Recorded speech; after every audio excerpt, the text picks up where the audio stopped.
अगर मैं पेपर दूंगी तो इसके साथ दूंगी, नहीं अगर इन्होंने मुझे अलाउ नहीं किया तो मैं पेपर नहीं दूंगी।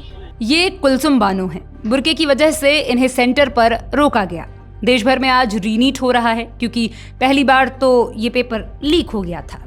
ये केस है अजमेर, राजस्थान का। व्यावर से आई स्टूडेंट कुलसुम बानो का कहना है कि वो पहले भी 3 मई के एग्जाम में इसी पोशाक यानी बुर्के और दुपट्टे में शामिल हुई थी। उनके मुताबिक सेंटर पर पहले दुपट्टा हटाने को कहा गया, फिर बुर्का भी उतारने पर जोर दिया गया। स्टूडेंट का कहना है कि अगर एनटीए ने इसकी परमिशन दी है तो उन्हें कोई रोक नहीं सकता और एग्जाम से ज्यादा उनके लिए उनकी पहचान मायने रखती है। मैंने 3 मई को पेपर दिया था, अब मैंने तब भी इसी हालत में दिया था जिस हालत में मैं खड़ी हूँ। मैंने बुर्का पहना, मैंने दुपट्टा पहना। पहले ये कह रहे हैं कि दुपट्टा के अलावा जाओगे, आपको दुपट्टा हटाना पड़ेगा। फिर मैम आके कह रही नहीं बुर्का भी खोलना पड़ेगा। अगर एनटीए ने हमें अलाउ किया है तो ये लोग हमें नहीं रोक सकते।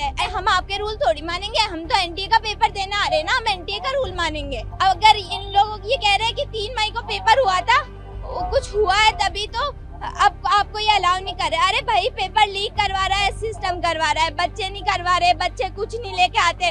सबको पता है बच्चों के पास सिवाय एडमिट कार्ड के और कुछ भी नहीं होता, फोटो के अलावा कुछ नहीं होता, आधार कार्ड के अलावा कुछ नहीं होता। फिर ये कह रहे हैं बच्चे करवा रहे हैं, भाई बच्चे थोड़ी करवा रहे हैं। स्टूडेंट के पिता मोहम्मद आलिम का कहना है कि एनटीए के नियम के तहत धार्मिक पोशाक में एग्जाम देने की परमिशन है। नहीं, मैं जब एनटीए ने ये रूल बनाया है तो इनको अलाउ करना पड़ेगा, नहीं तो मेरी बेटी बगैर बुर्के के एग्जाम देने नहीं जाएगी। इसकी 3 साल से ये तैयारी कर रही है। 3 मई को मेरी बेटी ने एग्जाम दिया है, बुर्के के साथ ही दिया है। हाँ, और रोल 18 में ये बात लिखी हुई है कि आपका जो रिलीजियस है, जो लिबास है, उसे पहन के आप जा सकते हो। ये इनकी अपनी मर्जी है। हमने इनको कहा कि आप किसी लेडीज स्टाफ को बुला के पूरा चेक करा लो, बुर्का उतरवा लो अंदर ले जाके पर्दे के साथ। एरिया के सीईओ शिवम जोशी ने बताया कि सभी स्टूडेंट्स को तय समय पर एंट्री दी गई। बुर्के को लेकर जो कंफ्यूजन था उसे सीनियर ऑफिशियल्स के साथ मिलकर सुलझा लिया गया है और सेंटर पर अब कोई विवाद नहीं है।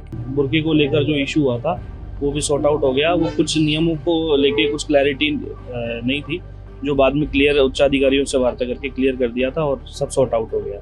नियम क्या कहता है अब ये भी जान लीजिए। नीट के ऑफिशियल ड्रेस कोड के हिसाब से धार्मिक या पारंपरिक पोशाक जैसे बुर्का, हिजाब या पगड़ी पहनने की परमिशन है, लेकिन कैंडिडेट ने एप्लीकेशन फॉर्म में कस्टमरी ड्रेस का ऑप्शन पहले से ही चुन रखा हो।